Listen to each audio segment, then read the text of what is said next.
36 का आंकड़ा चल रहा है। सब लोग अपने अपने काम में लगे हैं। हम इलेक्शन के बाद हमें यही समझ नहीं आ रही कि आखिर प्राइम मिनिस्टर बनेगा तो कौन बनेगा, और कोई तैयार नहीं है प्राइम मिनिस्टर बनने के लिए। मैंने आपसे पहले भी कहा था कि लगता है सारे देश का बोझ मेरे ही कंधों पर आ गया है और मुझे ही कुछ करना पड़ेगा। लेकिन जी वो तो अलग बात है कि प्राइम मिनिस्टर कौन बनेगा कौन नहीं बनेगा, लेकिन ये जरूर है कि प्राइम मिनिस्टर के लिए जी चेयर ये रख दी गई है और कहा गया है कि जिसको बैठना है वो उस चेयर पे बैठ जाए, और इस चेयर पे बैठने के बाद क्या होगा ये तो आप सब समझ ही सकते हैं। तो इसलिए अभी फिलहाल कोई तैयार नहीं हो रहा। लेकिन खैर, हम बात करें थे हिंदुस्तान पाकिस्तान की। जी हाँ, हिंदुस्तान की एक कंपनी टाटा, जी हाँ सभी जानते हैं टाटा कंपनी को, और सबका ये भी कहना है, हमारे यहाँ कोई थोड़ा सा भी नवाबी दिखाने लगता है ना, जब थोड़े ज्यादा कुछ शॉपिंग कर ली या कुछ ज्यादा कोई बड़ी चीज लेने को कह दिया, तो लोग कहते हैं कि भाई तुम टाटा या बाटा की औलाद नहीं हो। जी हाँ, ये पाकिस्तान में बहुत आम कहा जाता है। तो बिल्कुल मैं आपको ये बता दूं कि जी टाटा कंपनी जो भारत की है, जी हाँ, उनके उनके पास आप कह लीजिए कि जो उनकी अचीवमेंट है या जो उनकी जो वैल्यू है वो पाकिस्तान की जीडीपी से भी कहीं ज्यादा है। यानी कि कमाल हो गया, यानी कि हद ही हो गई। यानी कि ये क्या बात हुई भाई। करेंगे टाटा ग्रुप के कैपिटलाइजेशन पे 365 बिलियन डॉलर तक जी उनकी कैपिटलाइजेशन पहुंच चुकी है। और अगर आईएमएफ की रिपोर्ट की बात करें तो पूरे पाकिस्तान की इस वक्त जो जीडीपी है 341 बिलियन डॉलर की है। एक तरफ एक कंपनी और दूसरी जाने पूरा पाकिस्तान, लेकिन हम उन्हें बीट नहीं कर पा रहे। क्या वजूहात है, क्या सर्कमस्टांसिस है कि 77 साल हो गए हैं मुल्क पाकिस्तान को बने, लेकिन ना सियासी स्टेबिलिटी आ रही है और ना ही मुल्क की जीडीपी कोई हैंडसम है। भारतीय मीडिया ये कह रहा है कि टाटा ग्रुप जो है वो पाकिस्तान की सारी इकोनॉमी से बड़ा है। इसका मतलब है वो ये कहना चाहते हैं कि ये जो आइडिया ऑफ इंडिया है it is successful then the idea of Pakistan. और जो पाकिस्तान के साथ उस वक्त जो अलहदगी हुई वो बिल्कुल ठीक थी। वो कहते हैं जी पाकिस्तान की टोटल जीडीपी तो 341 बिलियन डॉलर है, जबकि इंडिया की एक कंपनी टाटा ग्रुप जो है वो तकरीबन 365 बिलियन डॉलर का है। ये जो टाटा ग्रुप की मार्केट कैपिटल देखें, फेसबुक से लेके गूगल से लेके जितनी भी बड़ी बड़ी कंपनीज हैं अराउंड द वर्ल्ड, उन सब ने अपने अपने ऑफिसेज इंडिया में खोले हैं and they are the billion. ठीक है, ये बिलियनर्स कंपनी है, उन्होंने अपना पूरा सारा वहाँ पे उनकी अब जीडीपी सिर्फ उनकी अपनी की देख लें कि उनकी अपनी ग्रोथ कितनी है। हमारे पास क्या है, वी डोंट इवन हैव कि हम पेपल के ऊपर अभी तक हमारे जो आईटी मिनिस्टर साहब हैं उमर सैफ आई थिंक, तो वो अभी तक पेपल के मामले पे जो है वो बड़े कन्फ्यूजन के शिकार हैं। उन्होंने अभी तक उस पर कोई क्लियरिटी नहीं दी कि इंडिया अपना इतना सॉफ्टवेयर लोगों को बाहर एक्सपोर्ट कर रहा है और हमारे पास क्या है, इवन हमारे जो ग्रेजुएट्स हो रहे हैं उनको कुछ पता ही नहीं है किसी चीज़ का। सही बात है। तो बेसिकली इसका इशू ये है कि हुकूमत पहले तो पॉलिटिकल इंस्टेबिलिटी आनी चाहिए। उस वक्त जुडिशरी में रिफॉर्म्स की ज़रूरत है, अदारों में रिफॉर्म्स की ज़रूरत है। उनको बताना चाहिए कि इस चीज़ को कैसे हैंडल किया। हेलो एंड बखैर रागले टू ऑल ऑफ यू। मैं हूँ फ़खर यूसुफज़ई और आप देख रहे हैं मेरा यूट्यूब चैनल। आज बात करेंगे, एक रिपोर्ट आई है और ये न सिर्फ बहुत सारे इंटरनेशनल मीडिया ने भी इसको कवर किया हुआ है, बट पाकिस्तानी न्यूज़पेपर्स ने भी इसको फ्रंट पेज पर जगह दी है। लाजमी सी बात है, रिपोर्ट हकीकत पर मबनी है, एक फैक्ट है, किसी ने अपनी तरफ से नहीं पब्लिश की, बल्कि हमारे लिए जिसे कहते हैं कि आंखें खोलने के लिए एक और दस्तक है हमारे दरवाजे पर। लेकिन क्या हम इस दस्तक का कोई जवाब देते हैं या नहीं देते। इकोनॉमी की हम बहुत बात करते हैं। अरब डॉलर वापस देने हैं 76 साल की पाकिस्तान की तारीख में, जब से जिन्ना ने पाकिस्तान को पैदा करा था आज तक इन भिखारियों ने टोटल 26 अरब नहीं देखे। अब ये कह रहे हैं कि 26 अरब तुम्हें इस साल वापस करने। आप सोचो कहां से आएंगे। झांसा दिया अरबों को और बोला कि 3 अरब और दे दो तो तुम्हारा नाम ही अरब है। ओ भाई, तुम्हारा नाम ही अरब है, तुम तो अरबों दे दो हमें। तो उसने बोला ठीक है ले लो। फरवरी में बैठे, मार्च अप्रैल मई जून 4 महीने के बाद आएगा जुलाई, और पाकिस्तान को देने 26 अरब, दो वापस 26 अरब। पाकिस्तान में एक सॉफ्टवेयर डेवलपमेंट पार्क नहीं है, एक 25 करोड़ का आवाम है, एक सॉफ्टवेयर डेवलपमेंट का पार्क नहीं, किसी ने बनाया नहीं। इनको डीएचए बनाने से फुर्सत नहीं है। जय हिंद दोस्तों, पाकिस्तान को एक बहुत बड़ा झटका।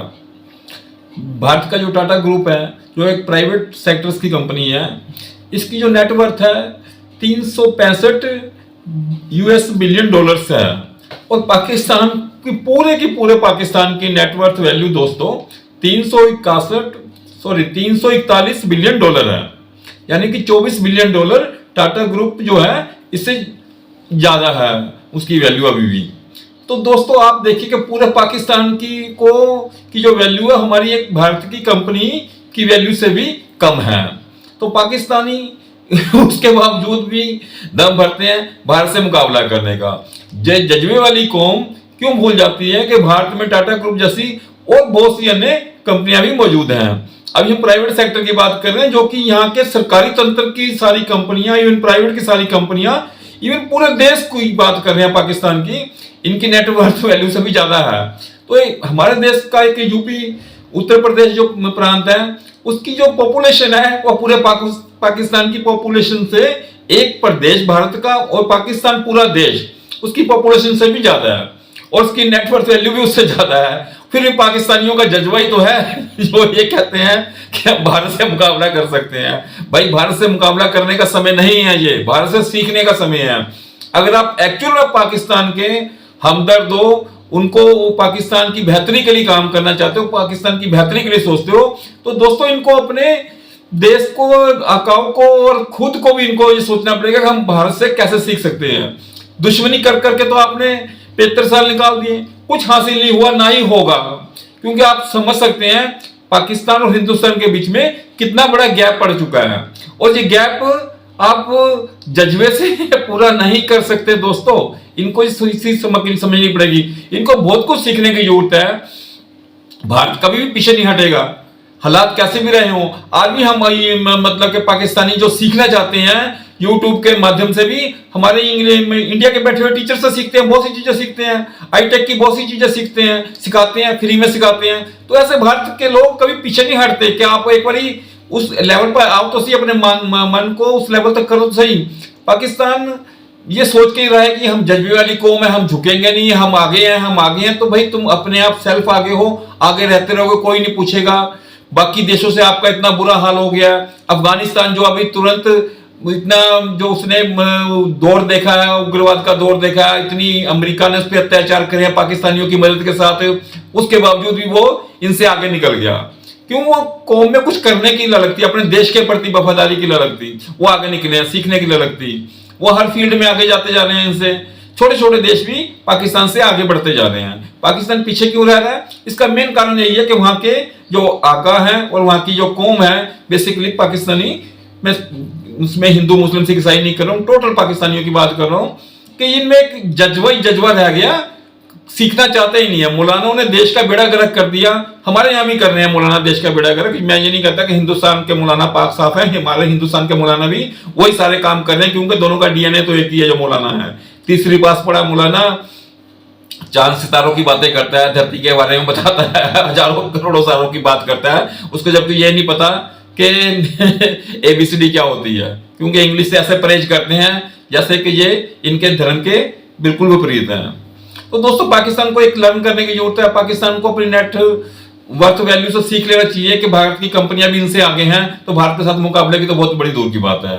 इसमें कोई मिर्ची लगने की या परेशान होने की बात नहीं है कि भारत ने इतनी तरक्की करी। भारत ने अपने दम पर अपनी तरक्की करी है, कंपनियों ने बहुत मेहनत करी है, कंपनियों ने बहुत अच्छी अच्छी अपॉर्चुनिटी को ग्रैब किया और अपॉर्चुनिटी लोगों को प्रोवाइड की है, जिसके कारण उनकी तरक्कियां हुई हैं। बिजनेस का मतलब देना ही नहीं होता, बिजनेस का मतलब देना भी होता है। तो टाटा ग्रुप ने वैसे भी देश की सेवा में रहती है कंपनी। टाटा ग्रुप वही ग्रुप है दोस्तों जिसने, जब हिंदुस्तान आजाद हुआ तो एयरलाइंस जो टाटा ग्रुप की अपनी थी, इसने देश को एक खाती कि देश के पास कोई भी उद्योग नहीं था तो देश को वैसे ही दे दी थी कि चलो भारत का अपना कोई उद्योग होना चाहिए, एयरलाइंस होनी चाहिए, दे दी भारत को। और वही टाटा ग्रुप ने अब मोदी जी के टाइम पर वही अपनी एयरलाइंस की कंपनी को पैसे देकर खरीदा है दोस्तों। तो टाटा ग्रुप तो एक देश मतलब प्रेमी लोगों का ग्रुप है, टाटा प्रेम जो उनका प्रेम जग जाहिर है। तो ये कंपनी तरक्की कर रही है, आज तक बिना किसी फ्रॉड, बिना किसी स्कैम, बिना किसी उसमें फंसे ये कंपनी काम करती जा रही है देश की तरक्की के लिए दोस्तों। तो पाकिस्तानियों को भी इनसे सीखने की जरूरत है और भारत में भी हमारी दूसरी कंपनियों को भी इनसे सीखने की जरूरत है दोस्तों। देखते हैं पाकिस्तानी जो सूझबूझ थिंक टैंकर्स लोग हैं वो इसके बारे में क्या कह रहे हैं। इंडिया ने आप देखें कि अपना जो है स्पेस पे उन्होंने जो है अपना उस पे चंद्रयान भेजा, ठीक है, वो अलग अलग डिबेट है कि उसको जो भी, but they are doing something, ठीक है, वो अपनी कंट्री की प्रोस्पेक्ट्स के लिए, अपनी फ्यूचर जनरेशन के लिए, अपने लोगों के लिए कर रहे हैं। They are doing in the field of आपकी जो IT डिपार्टमेंट्स आप होंगे, IT is one of the best in the world, उनका है। उनके लोग गूगल में आपको देख लें इंडियंस कहाँ से कहाँ नहीं पहुँच गए, वेयर वी स्टैंड टुडे।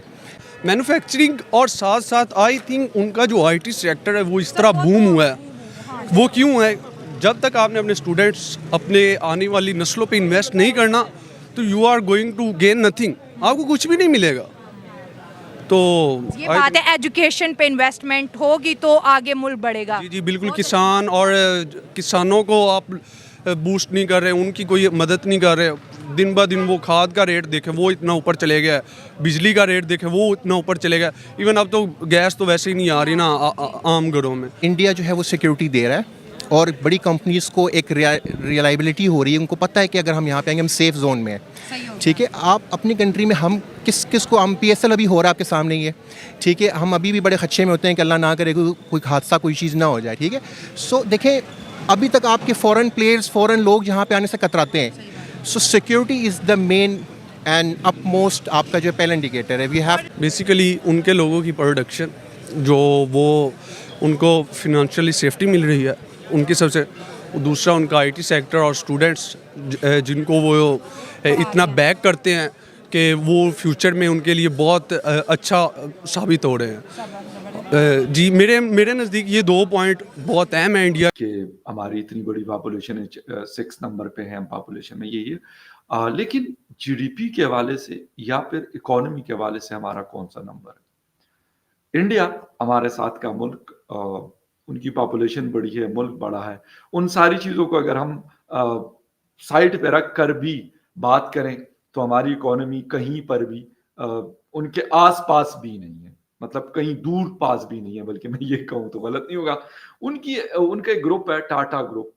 हम जब छोटे थे तो बहुत सुना करते थे, कहते कौन सा टाटा में काम कर रहे हैं, तो पता नहीं हमें तो नहीं पता था कि टाटा क्या चीज़ है, बट जब बड़े हुए फिर बिजनेस की एजुकेशन जब पढ़ रहे थे यूनिवर्सिटी में तो फिर अंदाजा हुआ कि यार टाटा क्या। लेकिन अब तो खैर बड़ी एक क्लियर पिक्चर उनकी हमारे सामने है।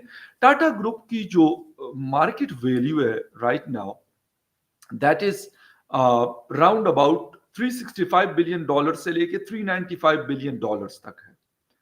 बट अगर इसका कंपैरिजन हम पाकिस्तान से करें तो पाकिस्तान की ओवरऑल जो इकोनॉमी है that is round about $340 billion या इससे भी, क्योंकि लास्ट हमने पढ़ा था कि $275 बिलियन पे हमारा टोटल जो GDP है वो आया था, ग्रॉस डोमेस्टिक प्रोडक्ट जिसको कहते हैं, जो आपकी एक टोटल वैल्यू होती है। लेकिन इसके अंदर भी एक और इशू है, वो भी आपको बताना है कि हम क्योंकि जो डेट्स लेते हैं, बाकी दुनिया से कर्जा लेते हैं, उसकी मद में कितना पैसा हमारी इकोनॉमी के अंदर मौजूद है, क्योंकि वो भी आप हम काउंट तो कर रहे हैं ना 340 या $300 बिलियन के अंदर। ये है क्या?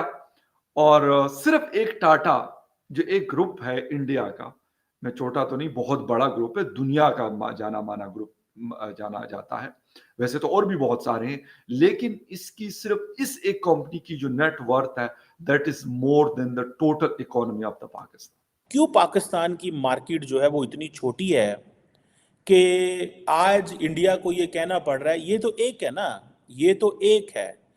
ठीक है, अगर आप इंडिया की 10 बड़ी इकोनॉमी को अंडरस्टैंड करने, 10 बड़ी कंपनीज को अंडरस्टैंड करने की कोशिश करें कि इंडिया इतनी तेज़ी से डेवलपिंग इकोनॉमी कैसे बना और दुनिया की जो मोस्ट वैल्यूएबल कंपनीज हैं वो इंडिया के अंदर कैसे हैं, जो कि टेक्नोलॉजी सेक्टर में है, फाइनेंस में है, कंज्यूमर गुड में है, और इंडिया की इकोनॉमी को उन्होंने कैसे बूम दिया, ये क्वेश्चन बड़े इंपॉर्टेंट है। अब देखें, ये अब स्टार्टिंग फ्रॉम, ठीक है जी, आप चले जाएं, Reliance industries is just one, Tata एक चीज़ है, रिलायंस इंडस्ट्रीज जो है एक दैट इज अनदर, जिसे वो कहते हैं ना कॉन्ग्लोमरेट है, जिसके अंदर लार्जेस्ट कंपनी है इंडिया की मार्केट कैप के हवाले से, पेट्रोकेमिकल्स को देखती है, टेक्सटाइल को देखती है, एनर्जी को देखती है, नेचुरल रिसोर्सेज को, रिटेल को, टेलीकम्युनिकेशन को, भाई क्या क्या नहीं देखती वो। सो रिलायंस जो है as a company Saudi Aramco के साथ मिलकर काम करती है। सऊदी अरामको के साथ हम सऊदी अरामको को रिक्वेस्ट करते हैं कि भाई आओ पाकिस्तान के अंदर और आके थोड़ी बहुत आके इन्वेस्टमेंट कर जाओ। वो कहते हैं सॉरी भाई, हम आपके मुल्क में आके पैसा नहीं लगाएंगे, हमें पता ही नहीं आपके मुल्क में होगा क्या। अब जो इंडियन मीडिया इसको हाईलाइट कर रहा है कि भाई टाटा जो है it is bigger than the entire the GDP of the country, in reality क्या कह रहे हैं वो? अगर इसको आप समझने की कोशिश करें तो आपको वो सीधा सीधा कह रहे हैं that the idea of Pakistan has failed although it has not failed. ठीक है, लेकिन उनका पैगाम तो यही आपको सीधा वही पैगाम दे रहे हैं कि भाई देखो हमने अपने मुल्क को कामयाब करा लिया है, अब आपका और हमारा कंपटीशन कोई नहीं है। This is what they are saying. ठीक है जी, ठीक है, वो कह रहे हैं कि भाई हमारा वो कोई कंपटीशन नहीं है। और जो टाटा ग्रुप है, ठीक है जी, अगर इसी को सिर्फ देख लिया जाए, टाटा मोटर्स है रेंट है, टाटा मोटर्स एंड रेंट है, उसके बाद टाटा पावर है, फिर उसके बाद टीसीएस है, जिसे कहेंगे ना ये टाटा टेक्नोलॉजीज़ है, और ये इनकी वेल्थ कैसे जनरेट हुई है। फिर इनकी होटल चेन्स हैं, Tata investment corporation, automobile corporation of Goa, पता नहीं, मैं देख रहा था इनकी लिस्ट टाइप पूरी, जिससे ये पता चलता है कि ये तो भाई क्या है और क्या नहीं है। उधर वो कहते हैं जी हमारा इकोनॉमी साइज तो 3.7 ट्रिलियन डॉलर है, आपके पास क्या है, आप तो अभी नई हुकूमत आने वाली है, आप तो आईएमएफ के पास चले जाएंगे, जाके आप वहाँ पे लोन्स वगैरह ले लेंगे और आपने क्या करना है। और कहेंगे और अपनी सॉवरेनिटी जो है वो जिसे बोलते हैं इंजर्ड सॉवरेनिटी, इसको इंजर्ड सॉवरेनिटी बोलते हैं, जो हमारी सॉवरेनिटी है, जो हमारी कंडीशन है ना, this is an injured sovereignty. ठीक है जनाब। सो ये जो क्वेश्चन है कि हम 3.7 ट्रिलियन डॉलर की इकोनॉमी में पहुंच गए हैं और पाकिस्तान जो है वो एक और वो that is not just 3.7 trillion dollar of the GDP. वो कहते हैं जी हम तो थर्ड लार्जेस्ट इकोनॉमी बन जाए ना 2028, ये 4 साल बाद आप देखिएगा हमने जापान और जर्मनी को ओवरटेक कर लेना है, जापान एंड जर्मनी को ओवरटेक कर लेना है। हमने क्या किया है, हमने लड़ के एक दूसरे के साथ लड़ के अपने तबाह बर्बाद कर लिया। और फिर हम वो कहते हैं ना, वो क्या है कि हमने, वो शेर है मुझे पूरा वो नहीं आता कि मैंने अपने आप को लड़ के तबाह भी कर लिया और मुझे मलाल तक नहीं। लेकिन बहरहाल ऐसा हुआ है और यकीनन पाकिस्तान में जो लोग इकोनॉमी पे काम करते हैं, वैसे तो कोई नहीं करता लेकिन फिर भी सुना है कि कुछ लोग करते हैं, वो यकीनन इस बात की खोज में लगे होंगे कि आखिर टाटा कंपनी के पास वो कौन सा जादू का चराग या जादू की छड़ी आ गई जिससे उन्होंने इतना कुछ किया। उसके लिए यकीनन बहुत मेहनत की होगी, बहुत प्लानिंग की होगी, बहुत अच्छे तरीके से इकोनॉमी को लेके चले होंगे, तभी अचीवमेंट आई है। लेकिन बहरहाल पाकिस्तान में ये खबर जो है वो पूरे में हर तरफ बात की जा रही है, फैल चुकी है और लोग बार बार एक दूसरे को ना सिर्फ बता रहे हैं बल्कि मीडिया तक में ये बात डिस्कस की जा रही है कि भारत की टाटा कंपनी की वैल्यू जो है वो पाकिस्तान की पूरी कंट्री की जीडीपी से भी ज्यादा है। और यकीनन इसके बाद कुछ लोगों को तो शर्मिंदा हो जाना चाहिए कि हमने पाकिस्तान का क्या हाल कर दिया है, हमने पाकिस्तान की इकोनॉमी का क्या हाल कर दिया है। और कुछ ना कुछ सीखना चाहिए भारत से भी और इस तरह की जो भारत की कंपनीज हैं उनसे भी। लेकिन फिलहाल तो भारत वाले भी हमारा मजाक उड़ा रहे हैं और हम तो खैर उड़ाते ही रहते हैं, तो इसलिए कोई खास बात नहीं है, हम भी हंस रहे हैं अपने ऊपर और भारत के कई हमारे दोस्त जो है मैंने देखा कि वो ट्विटर के ऊपर वो हमारे पर हंस रहे हैं। मगर खैर कोई बात नहीं, अच्छी बात है कि अगर आपके टाटा कंपनी ने इतनी ज्यादा प्रोग्रेस की है कि पूरी कंट्री जो है पाकिस्तान की उसकी जीडीपी से भी वो आगे निकल गए, तो उसमें यकीनन उनकी मेहनत होगी, उनकी काबिलियत होगी। भाई ये सुनना आप, 2011 में एक नवजात शिशु जब पैदा होता था पाकिस्तान के अंदर, अभी बच्चा पैदा हुआ है, उसके ऊपर 70,778 रुपीज पाकिस्तानी कर्जदार होता था वो बच्चा। यानी कि पाकिस्तान में किसी भी घर में गरीब अमीर कोई भी जैसे ही बच्चा पैदा हुआ उस बच्चे के ऊपर सर पे कर्ज हो जाता था 70,778 पाकिस्तानी रुपए। लेकिन आज की तारीख में यानी कि 2023 का डेटा दे रहा है, 2023 के डेटा में यह बता रहा है कि अब हर एक बच्चा जो पैदा होता है पाकिस्तान में, जिस दिन पैदा हुआ उस दिन उसके सर पे 3,21,341 रुपए कर्ज चढ़ जाता है। यानी कि लगभग आप ये लगा लीजिए कि 3.25 लाख रुपए, बच्चा पैदा हुआ 3.25 लाख रुपए कर्जदार हो गया वो। तब आपको पता लगेगा। टाटा ग्रुप, हमारा जो भारत का टाटा ग्रुप है, इसका जो मार्केट कैप है वो पाकिस्तान की जीडीपी से ज्यादा है। भारत की एक कंपनी, दोस्तों मैं आपको पहले बता दूं पाकिस्तान की जीडीपी है 341 बिलियन यूएस डॉलर्स। यह पाकिस्तान की जीडीपी है। एक पूरे 25 करोड़ के मुल्क की जीडीपी है 341 billion dollars. Tata group, Bharat का टाटा ग्रुप, उसका मार्केट कैपिटलाइजेशन कितना है? 365 अरब डॉलर। यानी कि सिर्फ टाटा ग्रुप की जो टोटल वैल्यू है वो पाकिस्तान से, पूरे देश से 24 अरब डॉलर ज्यादा है। तालियां, और ये तालियां मैं लाहौर से सुनना चाहता हूं, और इस्लामाबाद से सुनना चाहता हूं, कराची से सुनना चाहता हूं, रावलपिंडी से सुनना चाहता हूं, और हैदराबाद से सुनना चाहता हूं। और गुजरांवाले जो लोग हैं, गुजरांवाला के, आप भी बचाओ। सियालकोट वाले आप भी बचाओ। बेड़ा गर्क तो आप ही लोगों ने कर रखा है। ये देखो दोस्तों, टाटा ग्रुप ने जो तरक्की करी है, अपनी मेहनत के दम पे तरक्की करी है, उसके लिए वो बधाई के पात्र हैं। आज उनकी नेटवर्थ, जीडीपी वैल्यू पाकिस्तान से भी ज्यादा हो गई है, इसके लिए वो बधाई के पात्र हैं। मिलते हैं दोस्तों अगली वीडियो में, तब तक आप अपना ख्याल रखिएगा। नमस्कार दोस्तों। हाँ दोस्तों, एक बात और, प्लीज अगर मेरी वीडियो आपको पसंद आए तो इसको लाइक, सब्सक्राइब जरूर कीजिएगा और शेयर करना मत भूलिएगा दोस्तों। मिलते हैं, नमस्कार दोस्तों।